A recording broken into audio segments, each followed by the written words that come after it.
So we could just focus on having a chilled out conversation and learning more about Ninetailed. That's the main thing I want to do today. So with that in mind, what is the story behind Ninetailed? How did it all begin? I suppose this one, Andy, is maybe a question more for you. But yeah, tell us the story of Ninetailed, how it began, and what you were doing before Ninetailed too. Yeah, that's interesting because Ninetailed really started as a problem we faced our own. And when I say our own, it was my co-founder Alex and myself. First of all, we are big fans and big believers of modern architectures and data-driven marketing. And the problem we faced was that in our previous venture, we struggled really a lot with A/B testing, personalization, and performance with Jamstack websites. Because it was interesting because in that venture, as a startup, we struggled also with budgeting. So we really had to make a lot with not so much money. And the part was we really built up a very, very interesting funnel around Google Ads with very personalized landing pages, because in this previous venture, it was a marketplace for nursery homes in Germany. And the search intention was really about finding a nursing home in a specific city with some specific services and so on. And we really created like permutations of all possible keywords, of all possible keywords combination, like, for example, nursing home in Berlin, but even in a specific location of Berlin or neighborhood in Berlin. And on the other hand, also related with the keywords of the user. And we built this on Gatsby because it's really performance is critical. If you have a great performance, you will also convert better. And we built up everything on Gatsby. And it was nice in the first stage, but when we started to say like, okay, let's optimize the landing pages and do A/B testing, etc., then we came into a lot of issues, and mainly all related with performance. And then we really started with working with edge workers, working on a CDN base, and working with how to combine like the data from Google Ads, etc.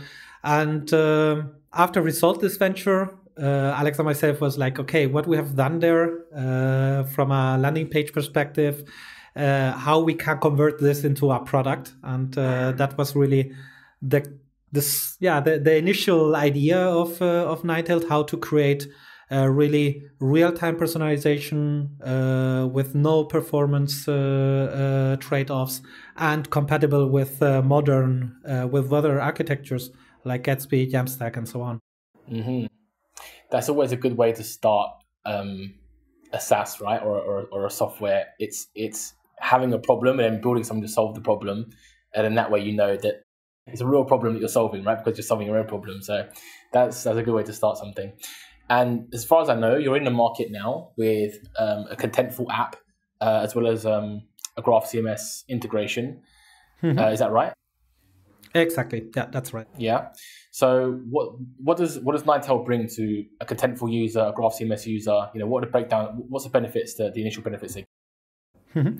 And this is also related to why we founded Ninetailed, because before I go with the direct beneficial points of using contentful and so on, I think one important thing to mention really is that the evolution we have seen around content and how the content is delivered and how the content is produced, because I have to say, also regarding my early days around CMS and around creating websites, and when I say early dates, I'm saying like 2000 something, and it's funny because always it started with we want to have a website, and the part I think it's it's how it was lucky, and at the same time it was very challenging. But I had a customer which wanted really a AAA accessible website with also a backend of a CMS. And at that time, it was not so common really to have a separation between content and presentation as it is nowadays with all headless CMS or agile CMS. And the point was, there I was really aware of how important it is really to separate the presentation layer from the content layer. And that's also why we thought like, okay, why is personalization not working? Because personalization was really about like having this personalization around website content, not around structured content and agnostic from where this content is shown. And again, that was like the initial part why we started Ninetailed. And I think that's an important part because Ninetailed really is an API. And I will go back to your question about like the Contentful app and what the benefits are. But I would say like Esat, as a content creator using CMS on a daily basis, what is your take on what is the beneficial part of having like an app like the app we have of Ninetailed in Contentful? Fair enough. I mean, the Go ahead. Yeah, the initial point is like since both of the CMSs are like headless CMS and they have this approach, it makes it like super easy for us to like integrate with them. And like once we integrate with these content platforms, then we can make the customer experience more personalized for the users of this content platforms. We are also like helping them to create unified customer profiles, and also, as Andy mentioned like previously, like we are also working on the like edge handlers. Like with our edge API, we are also like helping them to deliver the personalization in real time. Yeah. So okay, cool. Like, these two are the like main benefits. Okay, cool. Yeah. Well, go ahead. Yeah, sorry. I was going to say that that's an interesting part because it's really about the experience of the users, and we, as I said, there is the experience of the users of the CMS, not only of the end users of a website. It's really how we improve the experience of an end user of a CMS, and that's the reason why we built up the app, because it was really to help the business users in a no-code environment, in the environment they know, which is the CMS, to work with content and to create this personalized experiences around the content with the workflows they are using, etc. And yeah, that's the main benefit really to having like an integration in Contentful or in Graph CMS or other CMS we're integrating in. It's really about the experience of the business user, the experience of the content creator. Which other? Also, maybe one last thing. Like, so far, like we talked about the customer experience perspective, but if you look at the employee experience perspective, like also technical and non-technical people can do personalization campaigns, so they don't need to know coding or anything. Yeah.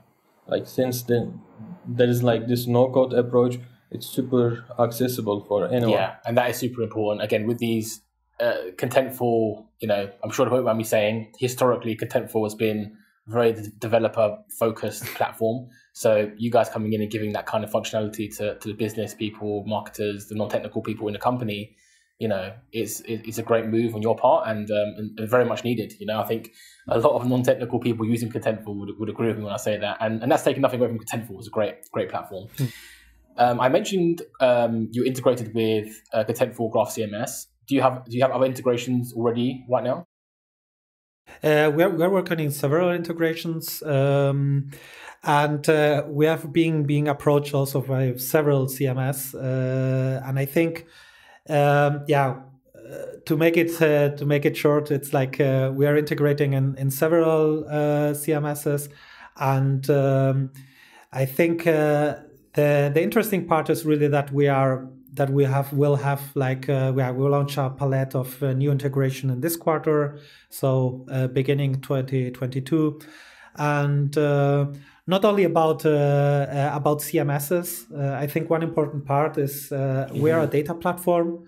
We work with content data, but we also work with customer data, and we also work with analytics data. So it's really about there will be a lot of surprises about how we manage, how we integrate in a lot of different systems, including several headless CMSs. And right now we're an early startup, but building up the team, getting more people in Ninetailed, getting more customers, learning a lot with the customers, and at the end, building our product. And of course, the integrations in different headless CMSs are part of our strategy. But yeah, there will be coming a lot of them in the next weeks or next month, let's say so. Okay. Yes, cool. Yesterday I had 2 calls with 2 different CMSs to discuss the integration. Excellent. I'm not saying the names. Yes, I mean, feel free if you want to. Yeah. Let's say it so, as there's a lot of discussions about how to integrate, what kind of integration and so on. I will follow the NDAs we have signed. Okay. I'm not saying the fair. names. There's NDAs, then say no more. Say no more. I know about those too well. But on that topic of integrating with different headless CMSs, again, Contentful, Graph CMS already in the bag for you guys.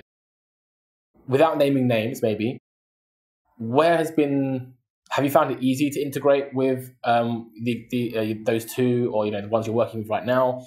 Are there different difficulty levels between 2 platforms? Is there some generic advice you can give to these headless CMSs to make building a plugin or building an integration easier? A really good question. Or has it been pretty easy? I think in technology nothing is easy, or I'd say so. It's not so easy as you think it is. I have to say that. Of course, even before launching Ninetailed, we were experienced around a lot of different CMSs. I think it's really interesting. For example, our CTO Alex, he really was in the first meetup of Contentful here in Berlin. He was one of the early users of Contentful as a developer, and I think we know very well how the differences are. But of course, it's always an integration project. And regarding the support of the CMSs, it really depends. But I have to say, with Contentful, Graph CMS, but also the other CMS we're in talks right now, the support is always exceptional. And I think this is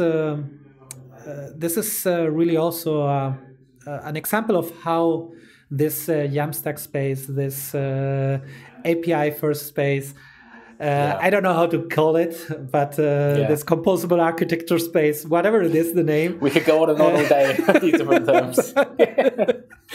But I think it's a very, very open space, and it will be a successful space because of of different partners working together for the experience of the brands, for the experience of the companies. So it's really about partnerships. It's really about working together, and of course you have different experiences.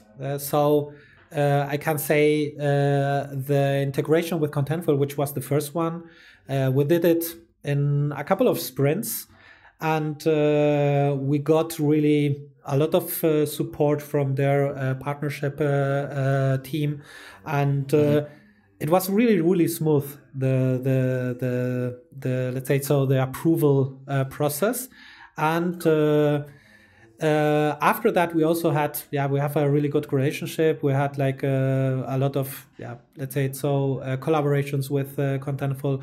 And on the other hand, with Graph CMS, it's also a really great partnership. So we had several calls, several meetings with their product team, and I met the head of product or CPO in a conference last summer, and it feels like a family. It feels like that everyone in this space is like working together to really get the best experience at the end, and of course, there is competition, but it's a good competition. Let's say Yeah, I think that's a good way to put it.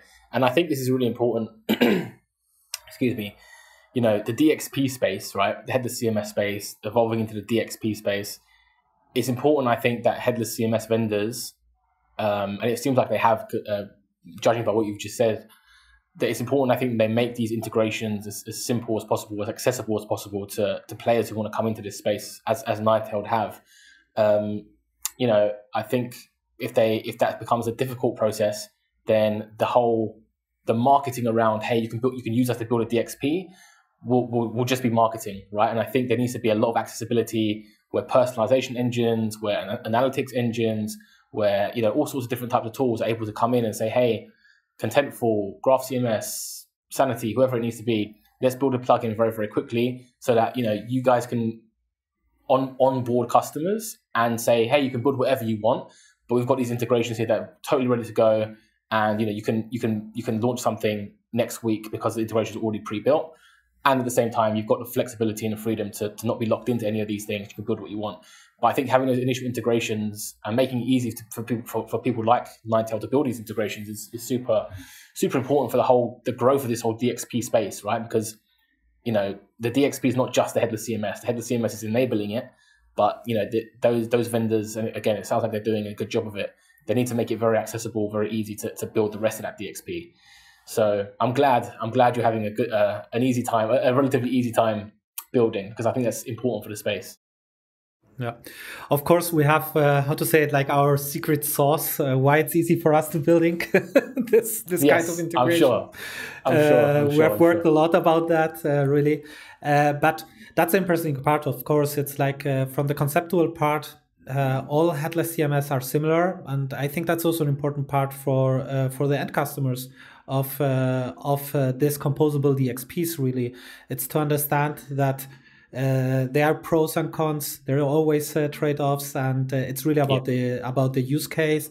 It's really about understanding how, as you said, how the content enables these digital experience platforms.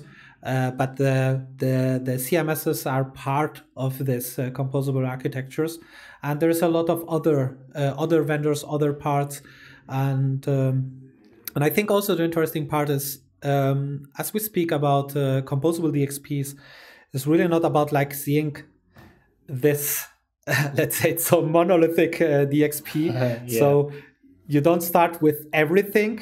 You can just start with one part of the composable DXP.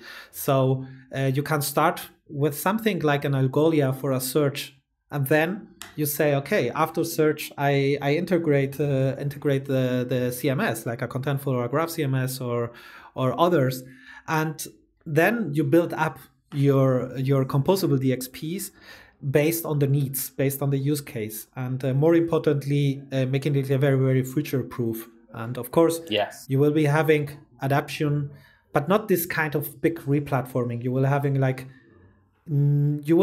we will change what you need to change and not everything. Yes. Yeah, that's a good point. You don't want to fall into the whole, you don't want to be a headless CMS vendor that accidentally becomes a monolith, right? Say, hey, we've got everything sorted out for you. We're a whole suite. We've got it all sorted out. But it's nice to have the starters in place, or the blueprint that you can, a headless CMS vendor can say to their customers, hey, here's our preferred, or here's our integrated with, here's our integrations with the 5 personalization platforms, 5 analytics platforms that we've partnered with, and you can choose from any of those, or you can go build your own integrations, or we'll help you with those integrations. And I think that would be good. I think that would be good for the space, while maintaining, as you just said, that composability, that flexibility, the API first, technological approach, as well as the mindset, right? Having an API first mindset is important as well, because you need to sort of ingrain it into yourself and your team that not every tool is necessarily going to be forever. If you don't want it to be, things can be switched and changed, and that's fine, and should be hopefully easy to do. And that that has an impact on the whole team. When you have that sort of mindset. If you talk to companies who are using legacy monolithic platforms, their mindset is very different. Their mindset is, we've got these tools, we've been using this same platform for 4 years, and we're going to continue using it. And they get into a very monotonous, sometimes not very innovative, shall we say, not very creative space. So when you have a different sort of mindset, this sort of API mindset, composable mindset, if you will, I think people come up with more ideas. I think people are looking for new solutions all the time because, hey, I found a new analytics platform. I found a new email marketing platform that has this different feature. We can do a whole new thing, a whole different type of campaigns. That suddenly becomes, a different way for the company to grow because the technology, the mindset is there as well as the technology. Yeah. So yeah. I think that's a really interesting part with the mindset, because I also think there is place even for monolithic. So I think it's not like bad versus or evil versus good and so on. So there are use cases for monolithic. There are companies will be very successful with monolithic solutions. It's not about like one versus the other. It's really about understanding like, okay, what is my case as a company? What are my goals? What are my solutions? What are my needs? And based on that, I think there are even very successful companies which only have a WordPress, and with the WordPress they solve everything, and it's good. So it's not about like one solution is better than the other. It's really about like what is the best solution for you as a company. What's the best solution for you as a company in 5 years, in 20 years? And of course we cannot predict the future, but it's part of understanding like your tech stack, but also your people working with that tech stack and so on. Yes, that's very true. And you mentioned that there's very successful companies with WordPress websites. I always remember Berkshire Hathaway, which is the multi-billion Warren Buffett's company, right? Like multiple $billion. Their website is still built on Microsoft Word. So if you go to berkshirehathaway.com, you'll see literally like a Microsoft Word document. So yeah, you definitely don't need necessarily anyway. You don't need the sort of cutting edge technology to build massive companies. That's for sure. Another question. So your focus obviously has been on the headless space, DXP, composable, focusing on integrating with headless CMS vendors, again, like Contentful, Graph CMS, and the others that you're working on right now. I was interested in why you specifically saw this niche and chose it as a place to start integrating with the products within the niche, whereas there's other avenues, right? You could have gone down the WordPress avenue. There's millions of WordPress websites out there. Again, many large companies using WordPress, as you mentioned. Drupal is another place you could have gone to start building modules, plugins there. Why did you choose the headless space specifically? I can start. I mean, as Andy said, it's not like one is better than another, but we are a big believer of composable architecture and like this API first approach, and like this is one of the main reasons why we choose like headless CMS and this composable architecture space. And also we believe that if you want to achieve the true personalization, like the atomic content modeling and omnichannel personalization, like these are very important. And also like you can achieve this too with the headless CMS. So yeah. And anything to add to that? Yeah, I think it's really about what we name, of course, atomic personalization, which come from atomic design. But at the end, it's really about having this structured content and having the ability of working with content as data. And on the other hand, as Esat said, we're really big believers. We have in our veins all these modern technologies, and we see also the evolution of the market in this direction. Yes. Because with the events happening in the last years, like COVID, etc., there has been, I think, this kind of necessity in a lot of companies really to think about their technology stack as a product. And I have a product background, and at the end, it's really product. It's about building iteration. It's about understanding the customer needs and building the iteration on top of that. And more and more companies are facing an agile approach about how to build their products, how to build their technology stack. And again, an old man story, but I remember like always this kind of, we want a website. Okay, here's your website. And it was like the marketing team or the marketing communication team of enterprise who was like saying, we need the website. 2 years later, IT came and say like, we need to redo the website because now the website is under our, and 2 years later, let's do another website because now it's again in marketing. Yes. It was always this kind of separation between IT and marketing or IT and business. And right now it's really about collaboration. And it's really about marketing has needs. They check it with IT. IT looks like, okay, we are more a consultants, internal consultant. Go with this technology because this technology will solve this. But at the end, it's not like years ago where everything was seen from one perspective. And I think that's really about this customer-centric approach, which is more and more natural, getting more and more companies. And it's a business evolution. It's an evolution how businesses approaches to problem. And at the same time, it's something which will be more and more businesses approaching. And I think that's the opportunity of the space, really, that the way of thinking of an agile way, thinking about the process, thinking about the employees, thinking about the users, it's also about technology.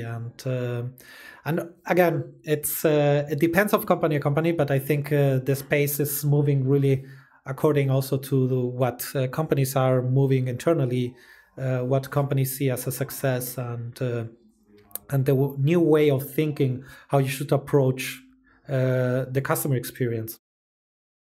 Yeah, I agree with all of that. And in short, the future is composable. The future is DXP. Let's just sorry WordPress, sorry Drupal. That's probably where it's going to go. So well, sorry for interrupting, but yeah, interrupt. Let's say so. I have been using WordPress a lot of years, and I always I almost like building WordPress sites for a lot of people and so on. It's like, and I think WordPress will more and more move into a headless approach or a hybrid approach. Yeah. So at the end, it will be still a world full of WordPresses, but True. At the same time, not only WordPress, it will be like an interconnected, composable solution, including WordPress. And that's already happening, right? So there's a lot of brands using WordPress as a headless CMS. It's probably not the best route into composability in headless, but it can work. And there's a lot of companies who are doing it, and I think there's a lot of agencies out there who are specializing in that. So WordPress. I mean, WordPress is here to stay, but the composable movement, WordPress will get pulled into that. As we're seeing many monolithic legacy suite CMS is getting pulled into the composable as well. So it's the trend that's going to sort of encompass everybody. But WordPress, if you're a WordPress lover, it's not going away, don't worry. Or Drupal, they'll be here. They just might look a bit different. But building WordPress websites is how I got into this space as well originally. I used to be like a freelancer just building WordPress websites for small companies in London. and that's how I got into like knowing about what CMS is and stuff. So good times. WordPress is good stuff. Last question to both of you. If there was one thing you could change about how companies approach personalization, what would that be? Esat, why don't you start us off? Yeah, I mean, since the beginning of conversation, like we are highlighting the atomizing the content. You know, this would definitely be the top recommendation, because when you atomize your content as much as possible, as many pieces as possible, then you can also personalize more components on your like website, mobile app, or like mobile browser. Then you can deliver like more personalized customer experience. But however, I also think like rethinking about data strategy is also as important as atomizing the content, because like as Google and Apple going more towards the privacy side, like companies need to rethink about their data strategy. They should focus on zero-party and first-party data. The data they collect with the consent, or data the customer intentionally provide to the company. And also like with these two types of data, I mean, since these are provided directly by the customer, these are good data. I mean, these are not some third-party data that aggregated from somewhere. So once you have the good data, then it's easier to deliver true personalization. I mean, I know I already like gave you like two recommendations, but so the last thing should be like approaching personalization in a more agile way. I mean, we are always saying like you need to start small with the personalization. It's not about like you'll reach the Amazon level or Netflix level personalization overnight. You know, first you need to start small, then you need to test your personalization activities, which is where the experimentation and the A/B testing, all these concepts comes in. And from your test, learn what's working and what's not, and from there you can scale your personalization efforts. And if you like, and if you repeat this testing and learning approach, then you can scale your personalization in a meaningful way. Those are great tips. You said something zero party data. Would that be, for example, like on my website, browser history on my website? So if somebody visits, men's clothing on my website, I know from my platform they've visited that, and we can use that to personalize the next page. I mean, this is more like first-party data. Zero-party data is a data customer intentionally gives. Like you can collect this data via forms or quizzes, or this like from this type of sources. Cool. Andy, Esat, this is really good. I don't know if you're going to top that. I cannot because he has really said the top parts, and but it's really this important part about like really about thinking that the brands have to think about like how to leverage more from this first party data and zero party data. It's part of the first party data, let's say. So but it's really about like how you can use in a smart way the data you have, and it's really about this first party data. And I think the challenges here is really about like you have different data sources, you have different systems, but again, that's where an API first approach like the one of Ninetailed really can enable this kind of data from different sources and make a value from this data, because especially in enterprises they collect a lot of data, but at the end the data is used for some reports, is used for some insights, but there is no really usage of the data for the end customer. And I think that's an important part. When we think about personalization, it's not about getting more conversion rate. Of course it is, but it's really about improving the experience of the customers. It's about creating meaningful experiences. It's really about experiences, and personalization is part of this meaningful experience. And this means leveraging the data you have as a company, making it valuable without a lot of technical efforts, that everyone in the company, also business users, are able to create meaningful personalizations based on this data. I think that's one important part, and that's really how companies should approach not being afraid of using the data and not relying on the, how to say it, on the easy way as it was as until now, of using third-party data, of using other system, other platforms. Really about thinking, no, you own the experience of your users. Make it a great experience on your own platforms, because if we rely on the experience on other platforms, we know what happens. We cannot iterate, we cannot innovate, and I think that's part of really of this composable architectures. It's really about, like, as I said, like really having the use case today, but also the use case in 5 or 20 years. And I think it's nobody 20 years ago was thinking about the metaverse, and today everyone is speaking about this. 2 years ago, nobody was speaking about NFTs, and now everyone is speaking about it. And it's part of the content experience. It's part of the experience of the customers. And and I'm actually going to turn this whole podcast into an NFT. I'm kidding. So this is okay. That was great. And I think you mentioned a good point there as well, which is, not relying on third-party data because of the problems that can cause.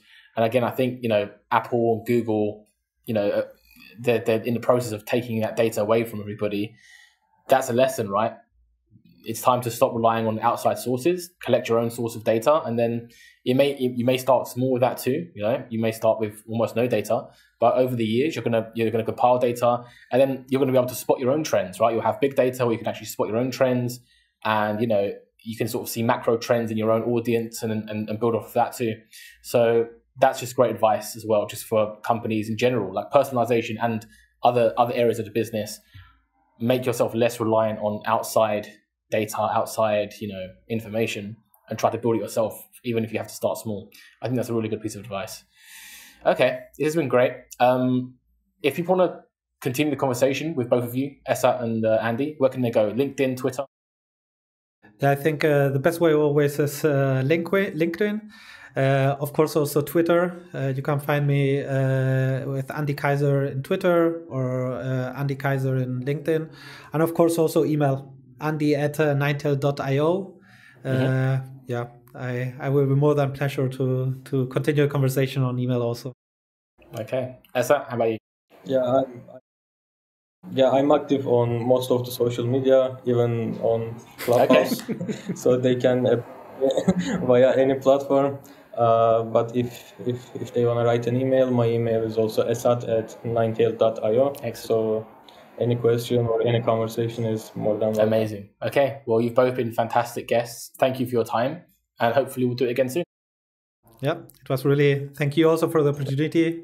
It was really a pleasure. Great conversation. Pleasure is all mine. Thank you both.